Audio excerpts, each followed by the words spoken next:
Hi, my name is Chris Parkhurst. I'm a documentary filmmaker, and I'm also the host of the Documentary Life podcast, a show that spans 140 episodes, has been downloaded in over 135 countries, and I've been producing for about 5 years. I decided to put each and every episode up here onto YouTube to sort of expand the audience, and as we say in the show, maybe inspire and inform some more doc filmmakers, hopefully like yourself. In the episodes, you may find some older, maybe outdated URLs, in particular any of the documentary filmmaking courses that we do offer online. If you have any questions about the URLs, simply look in the show notes on this page, here on this YouTube page, and that'll be able to take you where you need to go to.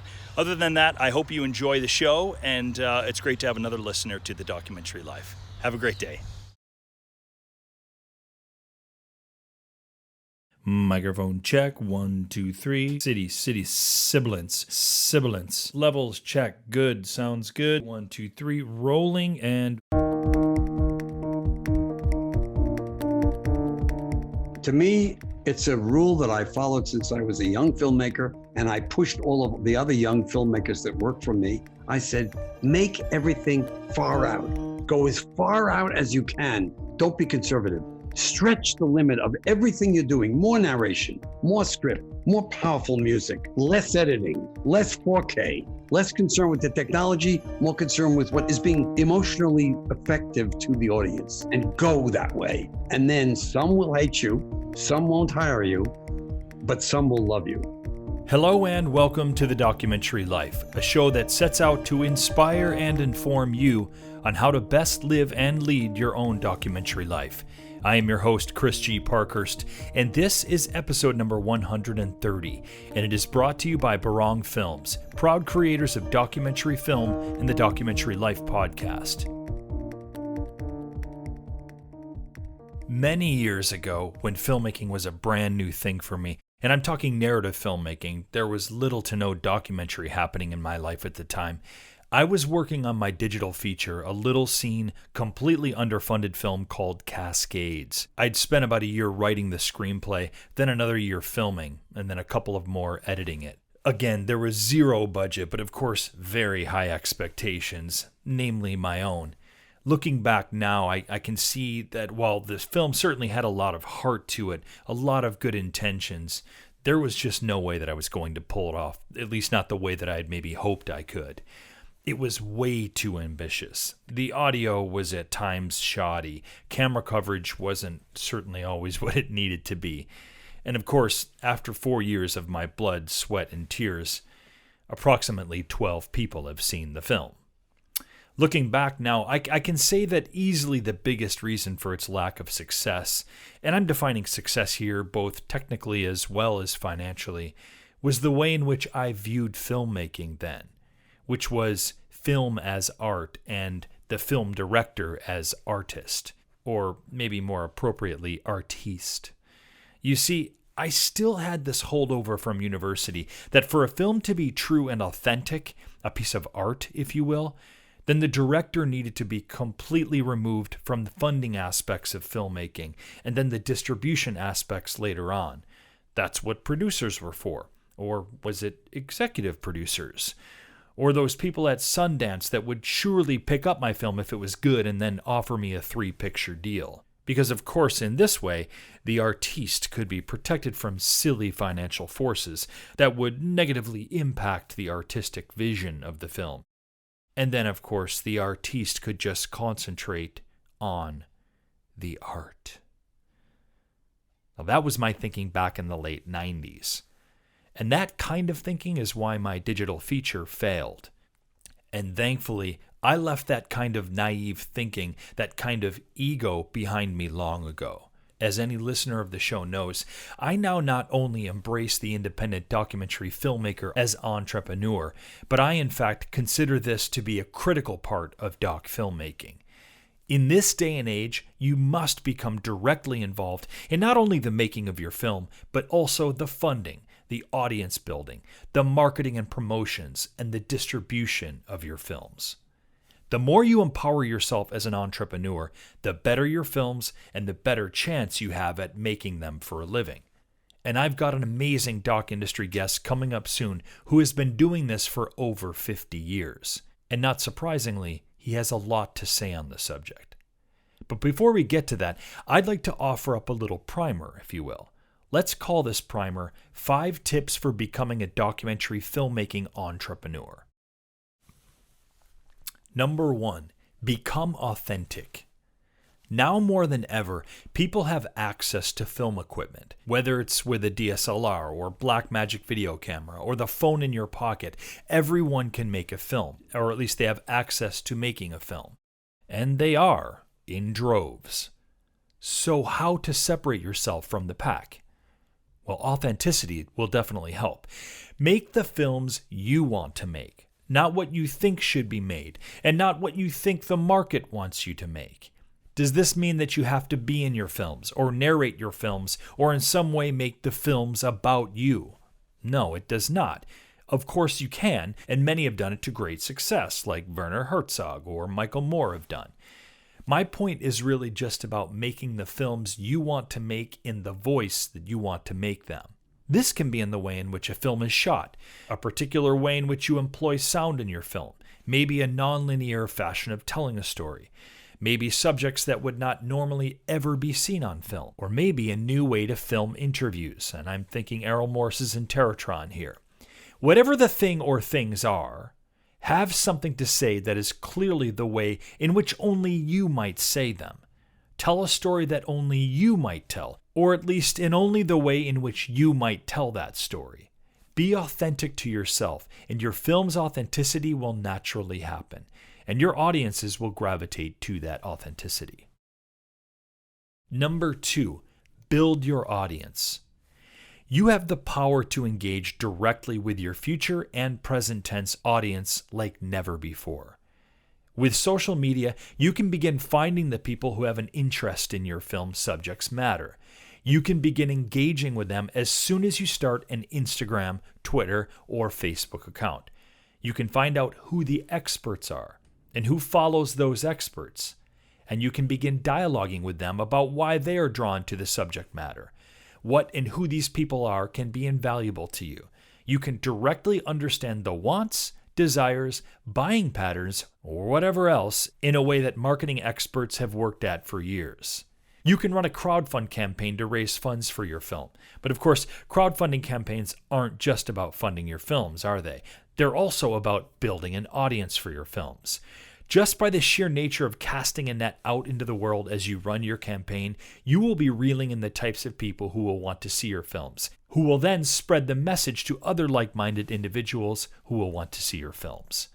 There are so many different ways now in which we can all be building out audiences for our films that at this point, it would just be negligent not to do. Number 3, make more docs. How will anyone discover your work if you don't have much for them to discover? Get yourself more prolific and find the ubiquitous platforms to exhibit your work. Get out there and get making, and then make more. Look, I'm not suggesting that you make as much as you can at the risk of making amateurish work. Of course not. I'm not saying quantity over quality. But I am saying that if you want people to find you, you have to make it easy for them to do so. Get yourself seen up on Vimeo or Facebook. Create a channel on YouTube, and we'll really explore that in our next segment, by the way. Get your films into festivals. Make 1-minute docs that you can get on social media. And if you want to increase the number of docs that can be made, find people to collaborate with. There are plenty of other filmmakers out there that would like to do the same thing. I say the more the merrier, right? Number 4, shout about what you do. By now, we've all heard about the power of manifestation. And if manifestation is not your thing or it's a bit too woo-woo for you, that's okay. But I'm sure you'll agree that more positive thinking coupled with actual positive movement is far more likely than not going to offer up good results for you. It's pretty simple math if you ask me.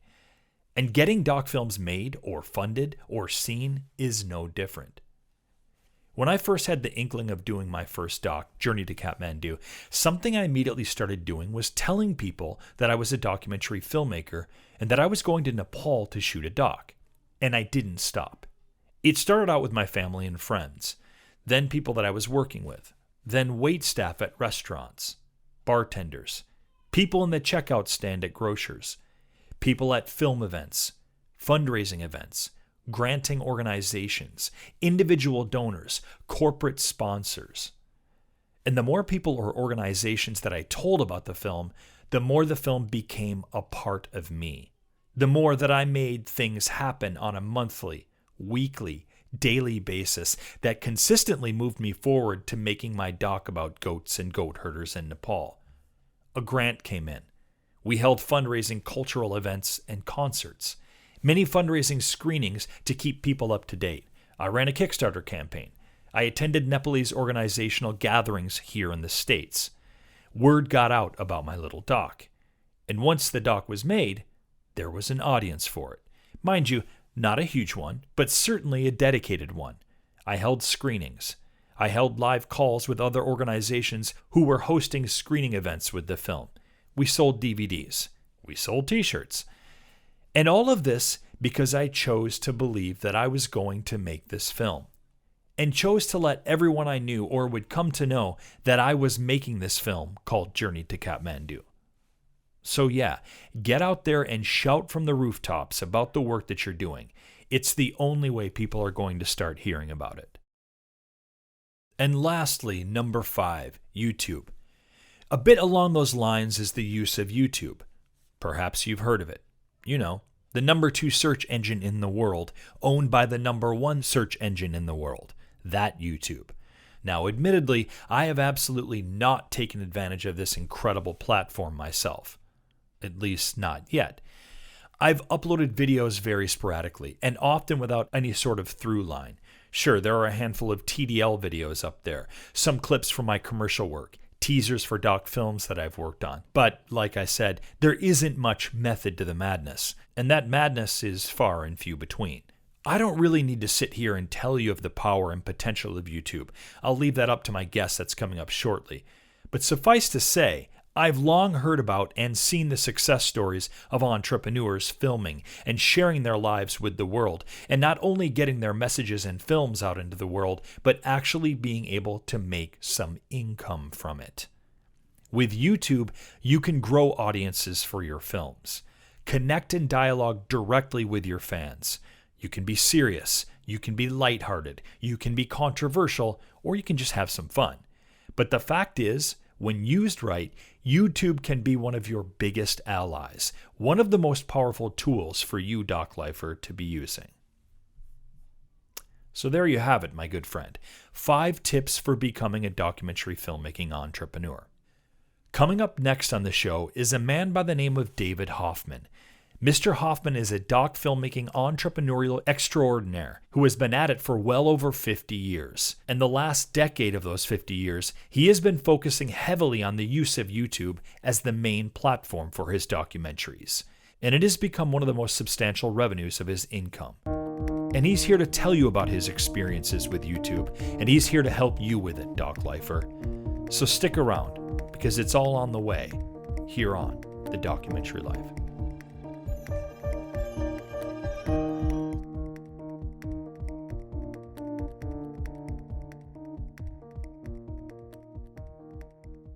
Over the last few years, as we've met and connected with more and more doc lifers, we've been asked what the most comprehensive doc filmmaking course out there is. The truth is, we didn't believe there was one.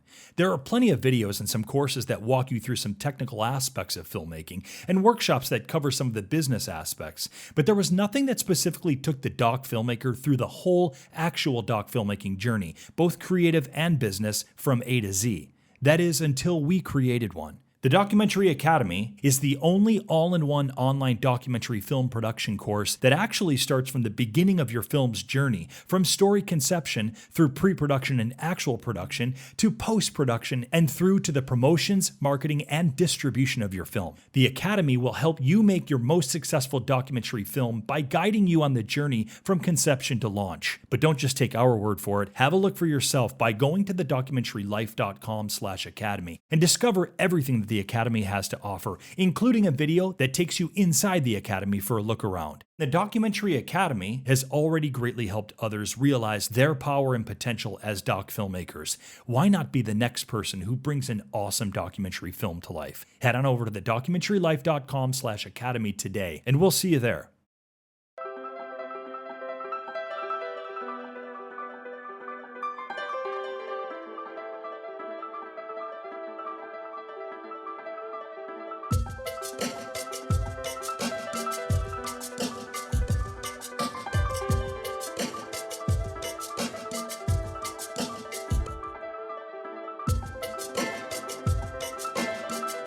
David Hoffman has been making documentaries for all types of audiences and for every available venue for more than 58 years.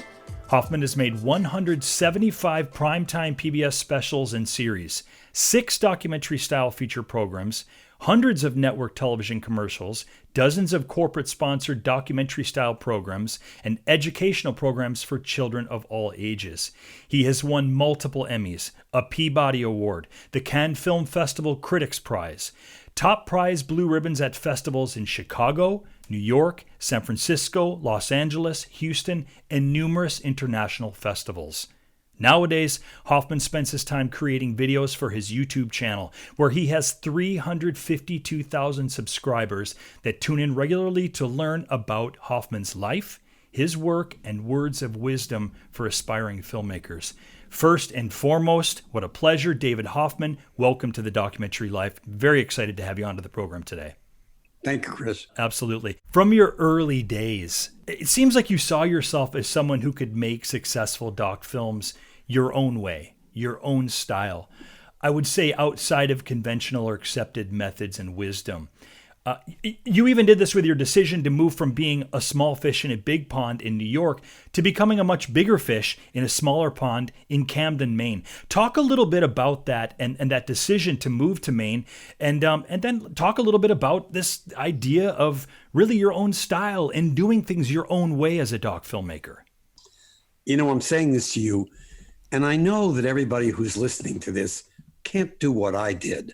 But if you do, if you take the risk of just your own sensibilities, not the system, not the current style, certainly not journalism. Yuck, journalism. If you want to be a journalist, you're not a documentary filmmaker, in my view. If you're a documentary filmmaker, you're documenting your perception of something, not reality. That always fascinated me. There's no such thing as real. There's what I see as real, what I see. So I wanted to go my own way. At that particular time, 1974, Nixon had been elected and he was about to go. The 60s had died and the cities were a mess. Big drugs had taken over. There was a lot of violence. And there was this thing, which your audience probably has heard about. Most of them haven't lived it, called back to the land. We went back to the land. We left the city. I'd always lived in the city. And there was this place, Camden, Maine, where I had some relatives. And I moved my whole company at that time, 10 of us, into little houses in the little town. And we got a plane that we could share in to get us out of there. There was no internet, of course. And we began to make movies. And I thought I was going to die. I mean, come on, who's going to hire a guy from Camden, Maine to work in New York or LA or DC? Yeah. And I got work. And how I got work was by presenting a very unique style. And it required one thing, and it's the thing I still most believe in: credible. Is it credible? Are you bullshitting? Yeah. Are you selling? Yeah. Are you a true believer? So many documentaries being made today are true believers. I know this is the truth. What I'm showing you is the truth. When we all know who make these films, you know, Chris, because you interview so many people so well. There's no such thing as truth. There's my truth and your truth and his truth. And so I did it. Or Werner Herzog's The Ecstasy of Truth. Boy, is that good. The Ecstasy of Truth. Yeah. I admire Michael Moore enormously because he's so talented. He's so funny. He's so charming. And I won an award in his festival in Michigan. Yeah. And I met him. And what he says to me is, you're a pretty good filmmaker. And I said, Michael, are you telling the truth? He said, truth. I'm telling my truth. So he got it. The guys who speak, or women who speak and talk about, I've been with the Peruvian Indians for 5 years and this is their story. It's like National Geographic. Can you believe National Geographic? I mean, my God, everything's always pretty and nice. And the climate change is wrecking things and the animals are so, it's yick. Yeah. I could not do a National Geographic documentary and they wouldn't hire me. Right. Well, let's explore this a little bit more, this idea of truth in documentary, truth in fiction in stage scenes. Of course, your first documentary feature, King Murray, which, oh man, I love this film, by the way, David. Absolutely love King Murray. It won the Cannes Film Festival Critics. It won the Cannes Film Festival in 1970, right?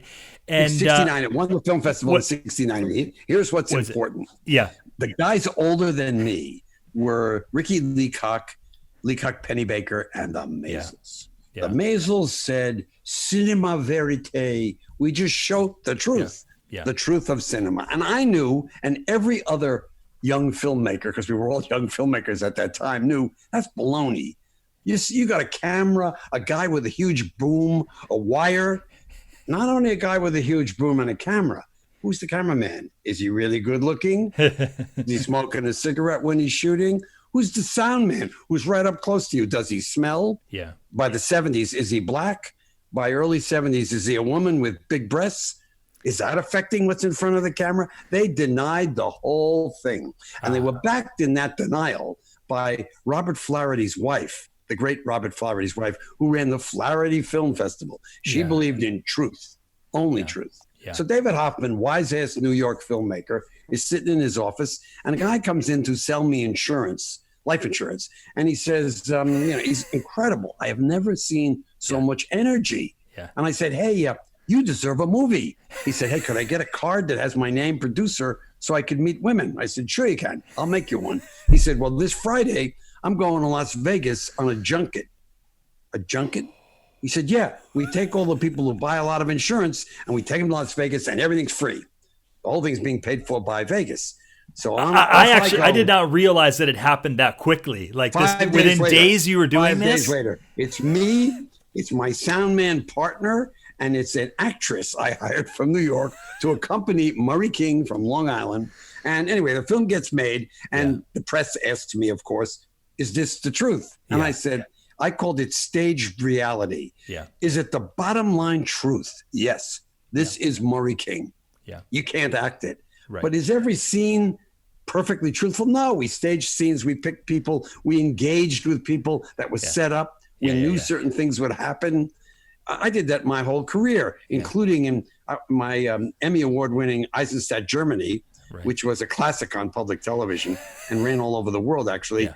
Alfred Eisenstadt is a pain-in-the-ass old Life magazine photographer who's a perfectionist and wonderful. And I know he's going to get pissed off if we set up a scene he doesn't like. So, of course, I set up a scene in a German museum where the second he starts to roll, the cop comes over and puts the hand in front of his camera. It's a setup. I mean, I made it that way, and then I watch what happens. In the case of Murray King, when it was over, the New York Times blasted it in 6 columns. Yeah. The Daily Worker, which was a communist newspaper at that time, said David Hoffman is a dirty Jew. The Daily News, the woman's name was Pauline Kael, the greatest reviewer of that day, said David Hoffman should be thrown out of America. Oh, yeah. I'm sure she couldn't stand it. and the Wall Street Journal, forgot his name, he gave it the 10 best films of the year with the Maisels brothers films Salesman. So both films won this high prize by Wall Street Journal. And I send it to Cannes. I've never been outside the United States. And Cannes invites me to come over. And it's the year of Easy Rider. Well, nobody's going to beat Easy Rider. Yeah. And we entered the Critics' Prize, which is the French critics, very French, decide on their own what's the best film at the festival. They don't let the public decide or the attendees decide or the committee. They don't like that at all. So we win. They loved your truth. They loved it. They loved my truth. They saw it as an honest statement of America, which they were questioning at the time of the Vietnam War. And I was on my way to Hollywood. I had gotten the producer of Sting offered me a 6-picture deal in Hollywood. David, make 6 more of these crazy movies you make. Anthony Quinn said, David, I'm going to do a new version of Viva Zapata. And I'd like you to be my director. Wow. So, Chris, off I go to Hollywood. I'm a real New York guy. I'm an East Coast guy. I'm a blue-collar guy. Wow. I'm out with the people and ordinary citizens, and off I go to Hollywood, and I meet everybody. And I come back after 6 weeks, scared out of my mind. First of all, there were drugs I had never seen. The real use of cocaine in a way that I didn't know. It wasn't in my culture. 2, there was money. Huge amounts of money. The more money you had, it impressed everybody. Yeah. And then there were girls. Right. And it's true that the couch existed And I didn't know why women were approaching me. It made me real uncomfortable. It's part of the reason I moved to Maine. To be in your films. King Murray was a classic film. It's still used in schools. Oh, I recently spoke outside of Boston at a college where they invited me to speak because they were looking at what is documentary truth and at cinema verite, the history of cinema verite. Yeah, yeah. Well, it's interesting because I actually find some crossover and commonality with what you and the Malzes brothers were doing, quite frankly. I mean, it's easy to argue that you guys were at odds with one another in terms of your style and approach to doc filming, but I find a lot of commonality in some ways. I think it's great. I think that's interesting what you're saying. Yeah. I think this. And I've been waiting to be on your show because it's the premier show right now for my colleagues. And you're doing a really good job of raising questions that I think help. And here's my question. The Malzes brothers had top of the line at that time. They were paid the most money to do television commercials. Everybody knew them. They were in all the festivals. They didn't engage the others around them. And I resented that. I was never number one guy. But I always believed, bring my colleagues. If you look at my colleagues today, dozens of people who worked in my company, have their own companies, are top of the line. I mean, Francis Kenny, he was my assistant cameraman. Yeah. He's head of the American Cinematographers right now. He's CEO. And Kirk Wolfinger at Lone Wolf up in Maine, he's done 15 Novas, 25 Novas, History Channel. So I believe that we older people need to bring the younger people into their own, because documentary doesn't really have any competition. I've never come into a place where the guy says, we have $500,000 for this documentary, and 3 of you, we're going to give one of you the prize. Right. It's either you or it's the other guy based on a whole bunch of principles. Right. So I believe in being generous. The Malzes were not generous. They did not share their power. Yeah. Very interesting. Well, you thankfully have been doing it for decades at this point. And it seems, quite frankly, like a great segue into what you've been doing now for the past 5, 6, however many years, which is you are continuing to reach to a young audience, and you're doing it in this spectacular fashion called YouTube. And so, I mean, one of my first questions that I would have for someone like yourself with such prestige, with so many years doing doc films, is why YouTube? How did you come to YouTube, David? When and how did you realize this is where I'm going to start presenting my doc films? Hey, it's about money. I mean, we all know in this profession that without money, you can't make a movie. And you're either rich, and X percentage of us are, they have the money to make a doc unfunded. The rest of us are scrounging around, spending 75 to 80% of our time looking for the money. Yeah. Also, the industry. Think about the industry. It's changing at the time when I found myself in this situation. Yeah. It's leaving the documentary as an independent filmmaker, brings the documentary to either PBS or the new Discovery Channel. Right. Certainly the networks were not possible for independent folks like us. Right. And it's changing to, how many can you make? A dozen? How fast can you make them? 3 months each? Knock them out. Budgets, on the other hand, except for Netflix and HBO and Amazon, aren't rising. They're dropping. Right. So I'm making less and less and less money. I can't support my team. I had 80 people in my company in Camden, Maine. Incredible. Yeah. We were a wonderful documentary film company, but I couldn't support it. So I left, and I went to Silicon Valley, sent by AT&T, one of my clients, for commercials. And I began to work in startups. And what I found in startups was I was a vice president of communications.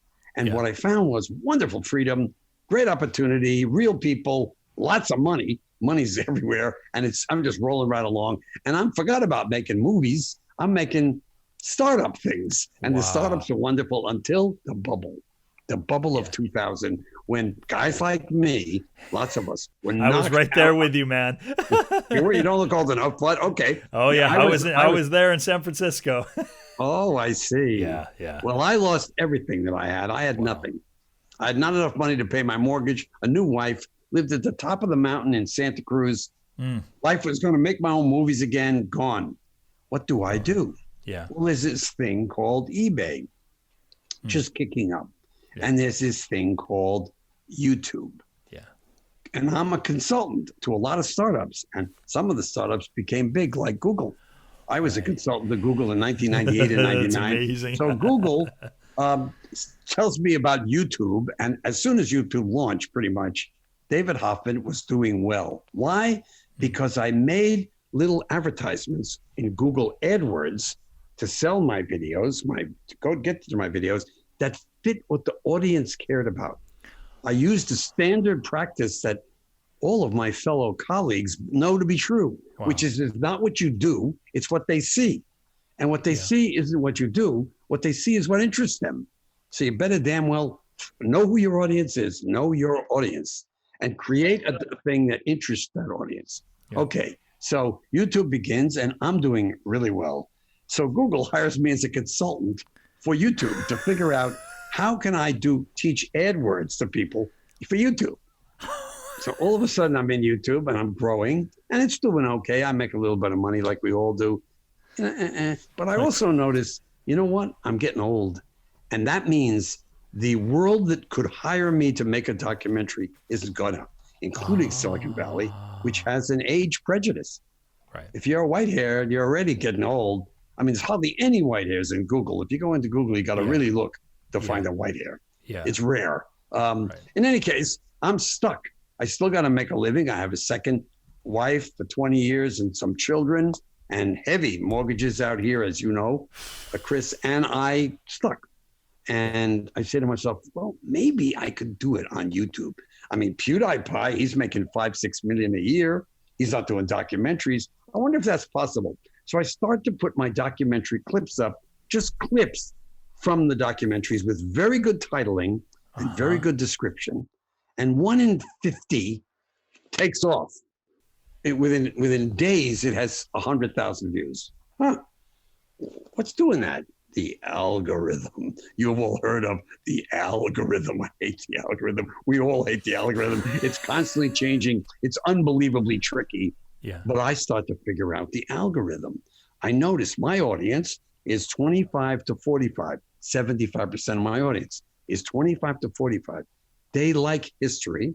They want to understand their parents and their grandparents. They want to know something. What do they want to know? They want to know my clip, which is from the earliest ones from the 1950s, the latest ones to 2010, with my explanation of it. So I create a style. David Hoffman introduces his own clips. Right. And I find people like David Hoffman.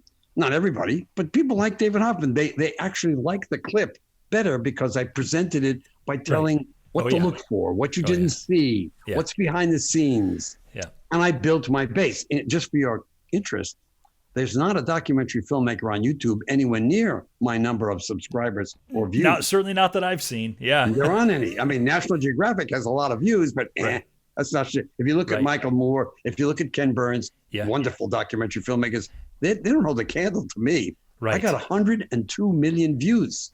102 million views. I never got that out of PBS.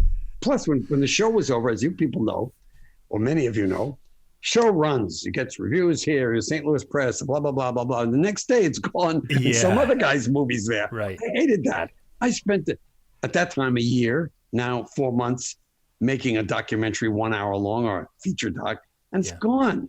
You got the film festivals. We could talk about that. I got a lot of strong feelings about that. And you got YouTube, this incredible global search system. Right. What does it find? It finds not the people who want to see David Hoffman. Nobody knows my name. It finds the people who want to see what to do during COVID. So I have 4 videos now on what to do, how to work at home, a perception I have about America. Right. And who's watching it? 63% not from the USA. That tells you a lot. This is global. That search system is picking up interested parties that I could never have found. I am totally in support of what YouTube has created for all filmmakers, whether or not you're working in the system or outside it. So if I'm a doc filmmaker and I want to start a YouTube channel, say I'm listening to this program and I get inspired and I look at David Hoffman's YouTube channel and I think, you know what, I want to do this. I should be doing this. Give us some I'll say give us a few tips that somebody outside of this realm of creating a channel would not necessarily know, that you yourself would know because of your experience in Silicon Valley, because of your experience working with AdWords and as a doc filmmaker? What are some things that we should know that we wouldn't normally easily find out when we set out to make our channel? Okay, so you've asked me the question, I want to create a channel. Yeah. That's some of the people who are your audience, and others may already have one, and others may not know why they should want to create a channel. But think about it this way, a channel isn't really what you care about. The channel is just the mechanism that holds the videos. Nobody goes to my channel, okay, to speak of. What they really want is what they want. What do they want to see? So you have three choices, let's say. Choice number one, have you done any work that you have the right to use on YouTube? Let's hope you do. I, fortunately, knock on whatever, you have a ton. When I was younger, all my films that I made, I said to the people, you have the rights and I have the right to use it for my own publicity. Yeah. Including Nova. That gave me a chance to have a whole lot of footage that I can use for my own publicity. Well, the YouTube channel is for my own publicity. Yeah. Also think of the viewer as they want either to see the clip or they want to hear you. Yeah. Now, if you're under 40, maybe you're good, maybe you're not. If you're between 40 and 60, you probably have stuff to say, stuff you've seen, personal insights. And what is the key to YouTube? Credibility and authenticity. Yeah. I'm an authentic being, an authentic, real, not public relations, not advertising, not 4K. Who gives a shit about 4K on my cell phone? Who gives a shit about two cameras? You know, Chris, this horrible editing. It's this, and then you look at this, and the guy's looking sideways. Why do that? What is the point? We're looking at it like this on my cell phone. I don't know if I want to watch you or not. So for all those folks who want to start by evaluating you. Yeah. What is the reason you want to do this? Yeah. Do you want to make money? Do you want to build a brand? Do you want to state your opinion for family, for future? Do you want to tell the world something? Do you have content? That helps, but it's not necessary. And I would say, lastly, are you willing to take what YouTube requires, which is not only trolls, but people who are going to hit you between the eyes? I actually, like most of my colleagues who have the time, I read every comment, 1,500 comments a day I'm getting. Every single one's being read by me. That's about 2 hours a day. Removed if you're a Nazi. Removed if you're truly hateful. I don't want that on my channel. It's my channel, not yours. Yeah. People really don't like that. Otherwise, do I want to comment on what you've said? Do I want to like it, which is the heart? And I heart just about everybody who says anything, whether or not I agree with them, if I appreciate it. Since the COVID, since the pandemic, I've been doing something, never thought it would fly. That's one of the great things about YouTube. You quickly see what works and doesn't. Right. I put up a photograph from my collection. I have a lot of photographs I've collected all my life from old family albums that I purchased. And I put up a photograph. It gets 3,000 people in one day and lots of comments about memory. So I stopped putting up a photograph every day, which I've been doing now for 2 months. And I put a commentary of my own life related to something in the photo, although it's not my family. And you should see that go. The comments, the love people are having, people are making it through the pandemic based on my photos that they love, cherish, remember. They remember their grandma. People want to share. And I want to tell you one other thing, because I think it's very important. In this fractured society that we live in, I'm one of the Americans who wants the partisan divide to go away. I want to feel like a nation again, like we have in the past, and like I think we can again. And I'm pitching that. So my channel and my subscribers know that I feel that way. So if you're a person filled with hate, you're going to come up with hate and I'm going to remove you. If you're a person who likes, God, this is a channel where not everything is political. My God, I put up, someone eating a string bean and someone else sees it as political.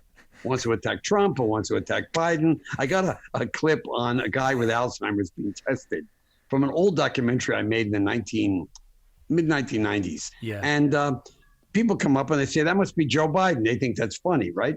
I just remove it. This is not a political piece, and I'm not going to let you do that. As a result, I have a group of a community, a growing community that really cares. They care about each other. They want the partisan divide to just go away. You don't have to agree with me about everything. You hunt, and I hate hunting. You're still on my side when it comes to the country. You know, you're onto something there too, and that obviously is something that we can equate very well with doc filmmakers, is this idea of building a community for your work, right? And fostering that community. And and at some point, you know, that community comes back for your content. They come back for your films, and that is obviously something you have done in spades with your YouTube channel.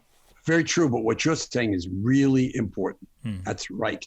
What I found was the network, cable, few foundations that give money, all together equal this amount of work for the rest of us, for all the people, enormous amount of people that hear you and now see you. But what I'm interested in is a community. What about 50,000 people that really want to see my work and are willing to pay for it on Patreon, which a lot do? I have a strong Patreon community and a growing YouTube community, and YouTube algorithm is liking me, so I get pretty good money on my ads. Put it all together, I'm making a living, guys. You're making without ever being in a network, on a cable, searching the money. Every day I look at how much money I've made, and it pays for my California life, just about. I also get work from startups who want to do the same thing I've done on YouTube, and on occasion filmmakers. There are filmmakers with enough money say, hey, David, I'm going to hire you to help me to get myself right on YouTube. David, I'm curious because I know that my listeners are thinking this right now, and I have to ask you, it's up to you how you answer this, but dying to know we're talking about making money here via your YouTube channel. Can you give us some kind of ballpark? Now, obviously, you're an exception to the rule in many ways. You're going to be the exception to the rule to most people doing this. But I'm dying to know. Can you give us some kind of ballpark? Like what are we talking here? What do you, when you check in on YouTube, what do you get in a day or a week or a month? I'll share that. So let's look at where I am today. On a good average day in April of 2020, I make between $350 a night and $600 a night from YouTube. That's coming every night. I see it. And that's based on views and a whole lot of other stuff. Like CPM, how much YouTube is willing to pay per view, how much it's willing to charge a sponsor.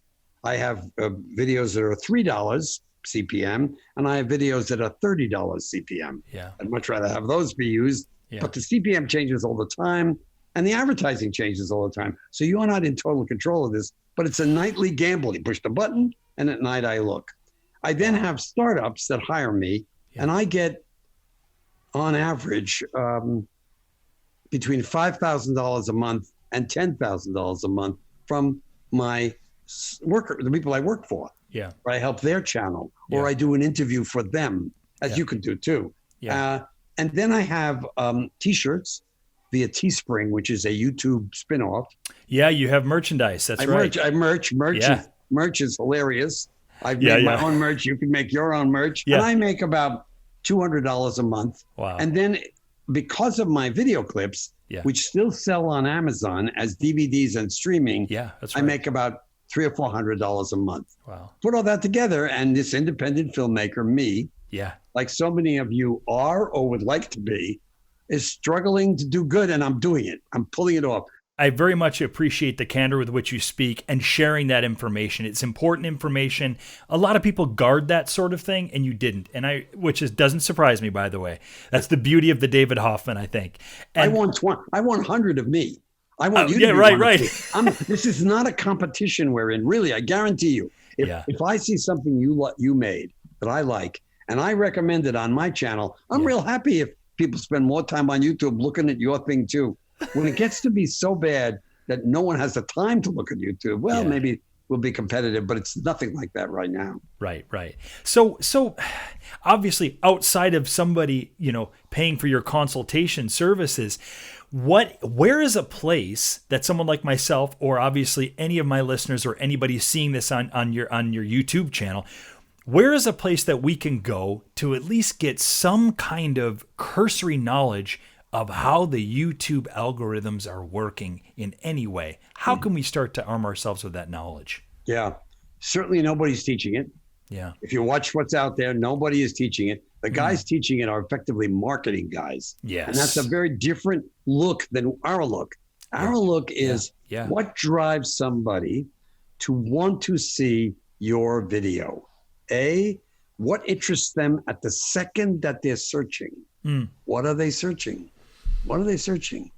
How many people are searching documentary filmmaker? Some. How many people are searching depression? Lots. What if my movie helps depression? I have one that does. People feel less depressed when they watch it. It's a movie about an astronaut's experience in space that I made in 1979 that ran for 25 years at the Air and Space Museum and then was gone. You know, an old 16 millimeter doc, 10 minutes long, called a one-reeler, we used to call it. And so now I have an audience. The audience are people who feel bad and want to feel better. That's how you have to think about this. You build, what does the audience want? At the moment they're searching, then secondarily, this is so interesting, what do they see on the right-hand side of the screen suggested by the algorithm that works out to be what you really want to see? Well, X number, let's just say 5% of my views, people say, the algorithm brought me here, I don't know why. Okay, it got wrong. 95% say, the algorithm brought me here and I love it. My B.B. King concert film, 6 minutes long, which is my most popular video. I think it's got 14 million views, is being carried forward by another video about B.B. King, which doesn't have as many views. But everybody who searches that other video, I forgot what it's called. It's one of his songs. I see. Wants to see my video, which is called B.B. King Said This Was His Best Performance. That's my title. Fortunately, he did. And when you click on it, I got like 99% of the people watch the whole thing. That also tells you something. Where do people cut off? That's a wonderful aspect of the YouTube algorithm. It's showing viewers, it's showing makers like us, creators. Where did people sign off? Now, where did they leave? Let's say I've made something on cancer, breast cancer. 95% of the views drop off in the first minute. I didn't want them. I wanted the 5%. 5% watch the whole 1 hour film down to the last second. I found my audience. That 5%. It's, unless you want a viral video, and very few of us get viral, and I can't figure viral out. The videos of mine that have gone viral are never the ones I would have predicted. And ones I think are just brilliant. My God, everybody will like this. Don't go viral, and that's up to the algorithm. Kind of to broaden in on that, like the 95% that checked out in the first, minute or what have you, and the 5% that watched it the entire way through, as you're saying, is incredibly, incredibly valuable to us. But then what is that next step, David? What are you doing for that 5%? How are you reaching out to them, keeping them engaged with you and your work? Using the full resources of YouTube, creating more clips aimed directly at them, watching the algorithm and analytics to decide which of the keywords and which other movies that I have never seen are drawing people to me. So I'm trying to always update my words, not so much my titling. YouTube does not like it when you change the title. So spend time on the title. Spend time on the title. Description, full. You should read my descriptions. They're 4 paragraphs and 5 paragraphs long. Why? The algorithm is picking up words, and the people who are reading it and commenting, I know are my audience. So I am on this learning curve better than, what's the name, Chris, of the entity that tracks television audiences? I forgot. The Nielsen ratings? Nielsen's. They know less than I know because my audience is writing me and I'm combining keywords and titling and what are the things they've seen and how long have they watched. And over time, I could tell you if I had a sponsor, I could say that sponsor, I got 150,000 ex-Navy guys and some women, but mostly guys. I know that. I know that audience. I know they're going to watch my movie, Navy. So if you want to reach the Navy guys, retired, I'm a guy who can reach them for you. Certainly in banjo picking, I know a lot about banjo picking from my clips. And I've got 1,770 clips. So I'm tracking a lot of things to learn. It's so much fun, though. I want to tell you, if you got the time or willing to put the time in, you're going to love it. It's fun. Wow. So incredibly powerful these days. in particular for our audience, independent doc filmmakers, right? To empower yourself with, look, it's one thing to be the artist, right? And it used to be this way. I was this way 30 years ago.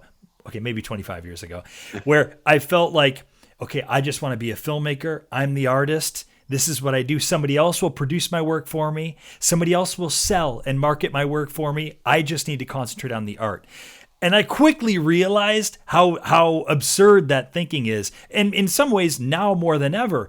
But the beauty of that is, as you're suggesting throughout really most of this conversation, which is we have a lot more power than we realize, and we have to embrace the power that we have to market, to build our audiences and connect with them. Certainly, if we want to sustain ourselves as doc filmmakers. To me, it's a rule that I followed since I was a young filmmaker, and I pushed all of the other young filmmakers that worked for me. I said, make everything far out. Go as far out as you can. Don't be conservative. Stretch the limit of everything you're doing. More narration, more script, more powerful music, less editing, less 4K, less concern with the technology, more concern with what is being emotionally effective to the audience. Yeah. And go that way. And then some will hate you, some won't hire you, but some will love you. And and the people that love you will really love you. Love you. And you're right. We all have to be business people. It's unfortunate. Let's be honest for a minute. Making documentaries is wonderful. Yeah. What a profession. What a wonderful way to make any kind of living. Yeah. It's just wonderful. You're shooting stuff. You're editing stuff. You're writing script. There's meeting music people. Involved. Creativity all around. And what does the fiction film have? A wonderful script and some very egomaniacal but spectacular looking actors and a director who has a vision. But when you go in the editing room, you're cutting takes. Take tight shot, take wide take. What we do is we create an idea, set up how we're going to do it, begin to do it. And the second we begin, it's changing. It's not going exactly the way we want. We're adjusting constantly, thrilling. Now we get in the editing room. We know we have 4 great scenes and some other stuff we got to make it to great scenes. But we don't have a movie. What's fun in the editing room? I'm fascinated by how stuff comes together. I see what I did wrong. When I'm in the editing room, I don't know if others do this, but when I'm in the editing room, now I attack the director, but the director's me. Look at that idiot. He missed that scene. Why did he not ask that question? Well, I'm talking to myself. But the editor mindset and the writer mindset, so hard to be a writer of script. You know, and I'm sure a good part of it runs us. You know what? I believe all of us need to do this, and I do this, and you should do it too, your audience, which is know what you're good at. What I'm not good at, I better find somebody who's really good at that. I mean, I made a doc one time with Steven Spielberg when he was creating Close Encounters of the Third Kind. And he told me, David, there are about, I think he said 900 scenes. And I have every one of those scenes in my head. I don't know why, he said. But if somebody asks me, should the tank be in the left of frame or the right of frame? And which position should it be? And I know exactly, I go into my player, I play the scene, and I tell them, I don't have that skill. I know I don't have that skill. That is not me. My skill is, what is the person not saying that they've been waiting all their life to say? You're very good at that. You're very good at that. I am. Yes. I am. It's a sixth sense. And I know that I'm good at it. And so anybody who hired me would be wise to hire David to interview that person, because he's going to get some peculiar stuff you never would have expected. Yeah, absolutely. David, I could very easily talk with you for hours and hours and hours, and maybe in the future at some point, because we're up in Portland, Oregon now. If I come down to Santa Cruz at some point, I've got some friends down there. It would be great to meet you in person, and then maybe we can continue the conversation. Well, I would say to you, Chris, that I'm ready, and I hope you're ready. When the questions come in from your fans, the people who listen to you, pass them my way, and let's try a couple of YouTube clips, just YouTube clips, you and I answering whatever you or your people want to know more about. I love it. David Hoffman, thank you so much for being on The Documentary Life. Just a wonderful conversation. I appreciate it. Me too. Don't forget, we'd love to have you join us in the Documentary Academy. Come and take a look at how we can help you make your best documentary film at thedocumentarylife.com/academy. That's thedocumentarylife.com/academy. Thanks for listening, and we'll see you soon.